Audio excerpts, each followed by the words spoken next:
The village slept, the sun peeked over the hills, birds began to sing their morning songs. A rooster crowed, announcing the new day.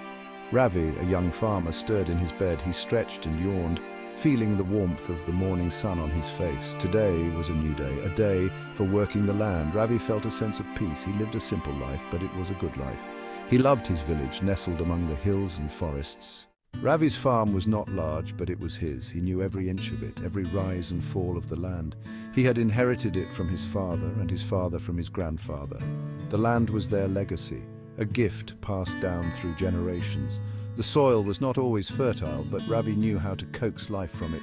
He treated the land with respect, knowing that it would reward him in kind. He grew vegetables and grains, enough to feed his family and sell some at the market.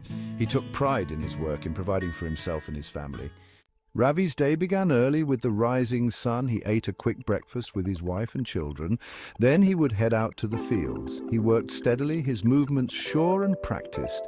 He plowed the fields, sowed the seeds, and watered the plants. He knew when to weed and when to harvest. Ravi worked in harmony with the rhythms of nature, respecting her seasons and her cycles. He did not rush the land, but neither did he waste time. He knew the importance of hard work, but also the importance of patience. He watched his crops grow day by day with a sense of anticipation and satisfaction. The soil in Ravi's fields was not always fertile.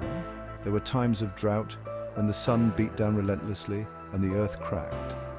There were times of flood when the rivers overflowed their banks and submerged his crops. But Ravi never gave up hope. He knew that the land was a gift, and he was determined to care for it. He learned to adapt to the changing weather patterns. He experimented with different crops, choosing those that were best suited to the soil and the climate. He learned to conserve water, using it sparingly and wisely. As the seasons turned, Ravi's crops grew strong and healthy. The wheat swayed in the breeze, its golden heads heavy with grain. The vegetables flourished, their leaves a vibrant green. When the time was right, Ravi harvested his crops. He carefully gathered the fruits of his labor, his heart filled with gratitude. He shared his bounty with his family and his neighbors. He sold the surplus at the market, his prices fair and his produce fresh. Ravi's vegetables were always in demand. People said they tasted sweeter somehow because they were grown with love. As the sun began to set, Ravi returned home. He was tired, but he was also content. He had worked hard, and he had been rewarded. He had provided for his family. He had nurtured the land, and it had nurtured him in return. Ravi's life was simple, but it was full of joy.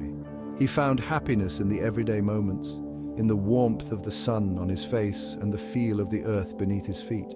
He was grateful for the gift of life, for the love of his family, and for the beauty of the world around him. Ravi had learned that true happiness did not lie in material possessions, but in the simple things in life, in hard work, in connection with nature, and in the peace that comes from a life well lived.